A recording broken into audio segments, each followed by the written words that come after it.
the Republican Party is like the party of Obama, because Obama, he was not big on like the identity politics. He occasionally said some things that, upset people. But for the most part, he was into economics and he was into, stuff like that. He, tried to push the medical field as far towards towards socialism as he could in his context. And that's today's Republicans for the most part, as far as I can see. They want to nationalize stuff and break up big companies, and they want socialism. They don't want the gender stuff taught in schools, etc. They don't want that type of leftism. Actually, Steve Bannon, his ideology, his self-confessed ideology, is consciously and clearly against everything that we understand as the West, as modernity, or even as the American exceptionalism or Americanism or the American ideal, or however you want to call it. He mostly is interested in spiritualism, in spirituality, in esoteric philosophy, in Eastern philosophy, in the ideas that have to do with the occult. And he gets more and more into this idea that there is this world which is beyond our consciousness. And he sees the problem of our time, that this world that we live today is too materialistic, which means it's based on this reality. It's based on the things that our eyes can see. But he thinks that what our eyes can see is so much away from what actually exists. So this already sets him in collision form with what we'd call modernity.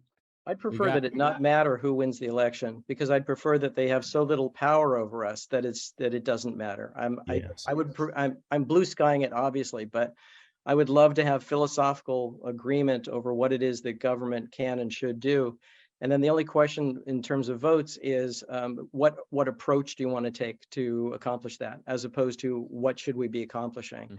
Which candidate is most qualified to carry this out, rather than which, lobbyists are going to get right, or whose specific approach. I mean, as long as we agree on the goal and that we're not going to violate individual rights in achieving the goal, then it becomes an interesting question of strategy and tactics and effectiveness. And I'd love to have that vote. When one chooses to have children, one needs to be dedicated to it like a career, as Ayn Rand said. Ayn Rand made this clear in her Playboy interview back in 1964. She regards parenthood as one of the most important careers. But on the other hand, she believed that parents should take it seriously like a career. If you don't want that kid, if you are not committed to having that kid, if you haven't chosen that kid. Now, another bit of my experience was as a criminal prosecutor. And for a few years, I prosecuted child neglect, child abuse, and I saw the effect of unwanted children being brought into this world. And, religious people can talk about the intrinsic value of family all they like, but sometimes family is not a pleasant thing.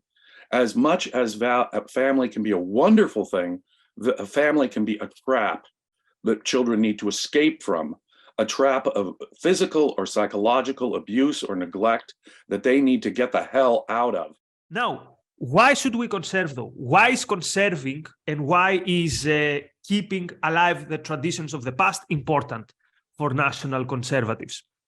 And the answer, as always, can be found in philosophy, and more specifically in their view of epistemology, which is how we know, how we view the world. So national conservatives are saying it is impossible for an individual, or for two, or for 100 individuals, to know with confidence what is true and what is good. But also, what might be good for you, for your family, for your clan, or for your community, or even for your nation, how do you know that it's good for everyone else? Therefore, for them, nationalism is first and foremost a methodological tool. Need to threaten and say, we are going to go after people who go after Americans. We didn't do it in 79 per Ms. Rand, and we didn't do it in 2001 per Dr. P. Yeah, and unfortunately, a lot of people wrongly think that like George W. Bush and the Republicans are like real hawks and like real tough and real, really into self-defense. And that failed, of course. It just created a big mess.